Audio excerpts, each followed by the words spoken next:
Graça e paz, vamos a mais um Teologando a Palavra de Cristo, ainda em Mateus, no capítulo de número 27, a partir do versículo de número 33 até o 44. Vamos falar de um momento excelente e da mesma forma triste, que é a crucificação do Senhor Jesus Cristo. E chegando, diz o versículo 33, e chegando a um lugar chamado Gólgota, que significa lugar da caveira, deram-lhe a beber vinho com fel, mas ele, provando, não o quis beber. Depois de o crucificarem, repartiram então entre si as suas vestes, tirando sorte, e assentados ali o guardavam. Por cima da sua cabeça puseram uma escritura dizendo: Este é Jesus, o Rei dos Judeus. E foram crucificados com eles dois ladrões, um à sua direita, o outro à sua esquerda. Os que iam passando iam blasfemando a respeito de Jesus, meneando então a sua cabeça. Ó tu, que destróis o santuário em 3 dias, disseram eles, reedificas e o reedificas, salva-te a ti mesmo, se és o Filho de Deus, e desce da cruz. De igual modo, os principais sacerdotes, os escribas e os anciãos do povo escarneciam e diziam a mesma coisa. Salvou os outros, não salva-te a ti mesmo? É rei de Israel, desce da cruz e creremos em você. Confiou em Deus, pois venha livrá-lo agora, se de fato lhe quer bem, porque disse, sou filho de Deus. E os mesmos impropérios lhe disseram também os ladrões que estavam na cruz, juntamente com ele. É um momento assim, quando eu digo que é um momento importante da história, importante porque Jesus Cristo derrama o seu sangue para perdoar todos os nossos pecados, mesmo a gente ainda não estando nem vivos, né? E nem conscientes desse pecado. Mas um dia, quando escutamos a voz do Senhor Jesus,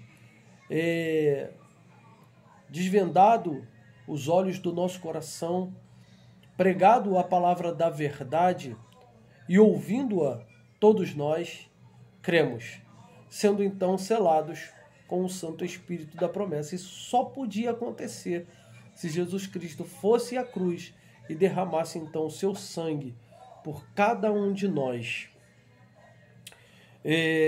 nos libertando de todo pecado, de toda dor e de tudo aquilo que o pecado de Adão trouxe para com as nossas vidas, a corrupção total das nossas vidas. O Espírito Santo então vem morar em nós para a glória de Deus, não para a nossa, claro.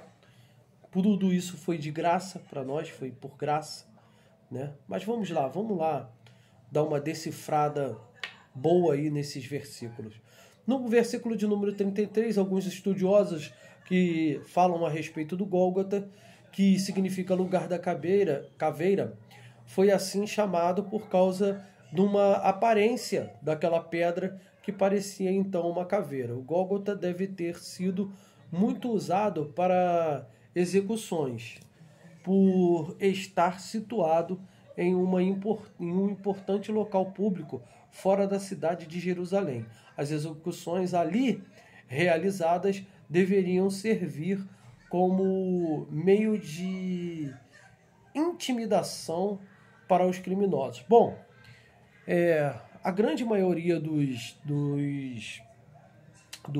escritores, né, dos teólogos, eles gostam de colocar essa posição assim. Eu discordo dessa posição e concordo com a posição de alguns outros teólogos, que por ali ser um lugar de execução, havia ali muitos esqueletos, muitas caveiras que ficavam penduradas ali, muitas das vezes até corpos pelo chão ali, que os judeus, claro, nunca iriam recolher e nem os romanos iriam tirar dali, com certeza, porque ficava ali então fixado aos olhos dos judeus o que aconteceria a eles se eles fossem contra o Império Romano.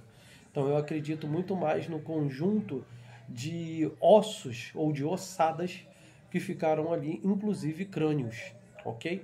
Então eu acredito que o lugar chamado Gólgota, ou lugar da caveira, seria por causa disso. Há uma imagem, né,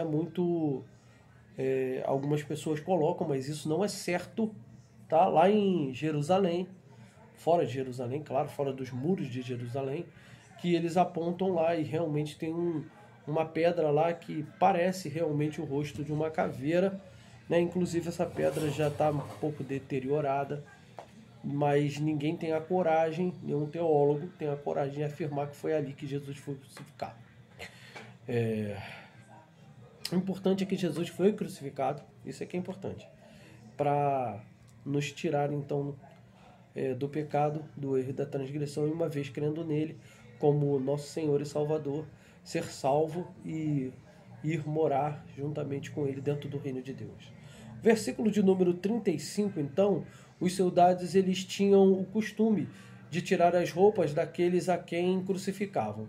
Eles lançavam sortes para dividir as vestes de Jesus entre eles, em cumprimento a uma profecia de Davi no Salmo de número 22, que em grande parte refere-se à crucificação de Cristo, ok?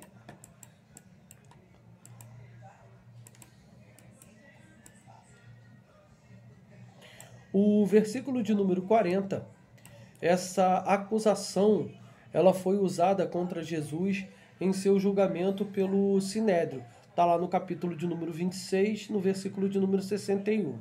Jesus estava... do que eu estou falando? Estou falando daquela efígie ou inscrição que estava sobre a cabeça de Jesus. Jesus, então, estava cumprindo sua própria profecia por ser o Filho de Deus que sempre obedece à vontade do Pai. Como disse no princípio, foi como ovelha muda para o matadouro. Ele não desceu da cruz para que criasse então uma porta aberta para com as nossas vidas. Mais tarde, um desses criminosos se arrependeu. Tá lá, isso que eu vou falar agora está no capítulo de número, está no versículo de número 24. Apesar dos criminosos terem dito, né, desce da cruz e ter escarnecido como todos os outros, um deles se arrependeu.